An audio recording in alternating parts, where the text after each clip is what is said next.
ဘုန်းကြီးတို့အမေရိကမှာတစ်နှစ်နေခဲ့တယ်ဘယ်ဖြူကမှလာပြီးတော့ကျွေးတာငွေတာမရှိနော်သူတို့ကပြီးတော့စကိုင်းလာတယ်တင်တန်းတက်ကြတယ်ဘုန်းကြီးတို့ဗမာမျက်စိနဲ့ကြည့်မယ်ဆိုဒီလူတွေတော်တော်နှမျောတဲ့လူတွေလို့ထင်တယ်နော်ဗမာတွေကဒီမဲ့လှူတယ်တန်းတယ်ဆိုရင်ဘုန်းကြီးတွေကိုတိမ့်ချပြီးတော့လှူတယ်စင်ကာပူမလေးရှားသွားကြည့်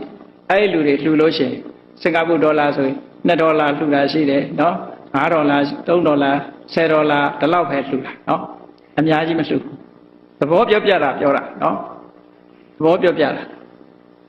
ဆိုလိုတာကမဖြုံးတဲ့သဘောကိုပြောပြတာနော်အသုံးနဲ့အဖြုံးကိုမြန်မာလူမျိုးတွေနားလည်သဘောပေါက်တဲ့နေ့ဟာကြီးပွားတဲ့နေ့ဖြစ်မှာပါကြီးပွားတဲ့နေ့ဖြစ်မှာပါမြတ်စွာဘုရားတရားတော်အတိုင်းလိုက်နာကျင့်သုံးမယ်ဆိုလို့ရှိရင်တော့ဖြက္ခပစ္စတုတ်သုံးဖို့ဒီကဇာနုသောနိတုတ်တိုင်းလိုက်နာကျင့်သုံးဖို့လိုအပ်ပါတယ်ဘုန်းကြီးတို့ဟောပြောဘူးထားတဲ့ဒီမြတ်ဗုဒ္ဓဒေသနာနဲ့ယနေ့ကဘာဆိုတာမြတ်စွာဘုရားဟောထားတဲ့တရားတော်တွေဟာ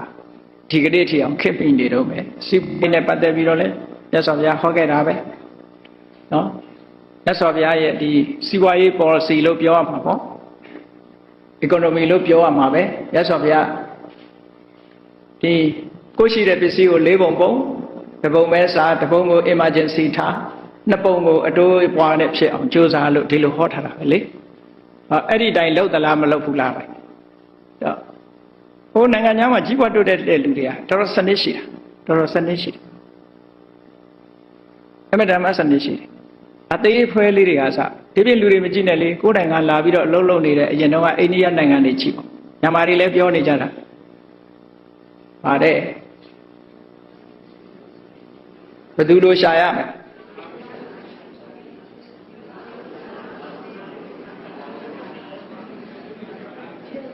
တရုတ်လိုရှာလားလို့သုံးဗမာလိုမဖြုံးနဲ့ကဲအဲ့ဒါပါပဲလို့သာမှတ်ပါတော့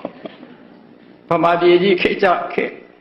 အောက်ကျနောက်ကျဖြစ်နေတာဘယ်သူမှဗလိမ့်မလုပ်ပါနဲ့နော်ဘယ်သူမှဗလိမ့်မလုပ်ပါနဲ့အဲ့ဒီခါတွေကိုဖျောက်မယ်ဆိုလို့ရှိရင်တော့ဖြစ်ပါတယ်အဲ့ဒီလမ်းစဉ်ကိုပြင်ဖို့ပဲလူတိုင်းပြင်ရမှာဘယ်သူတွေပြင်ရမှာလဲလူတိုင်း individual အိမ်တိုင်းကပြင်ရမှာဖြစ်ပါတယ်နော်အိမ်တိုင်းကပြင်ရအဲ့တော့ဒီမြန်မာပြည်သူတို့ဒီဗုဒ္ဓဓမ္မကိုလိုက်နာကျင့်ကြံကြပြီဆိုလင်းဆိုတာချမ်းသာကြွယ်ဝဖို့အတွက်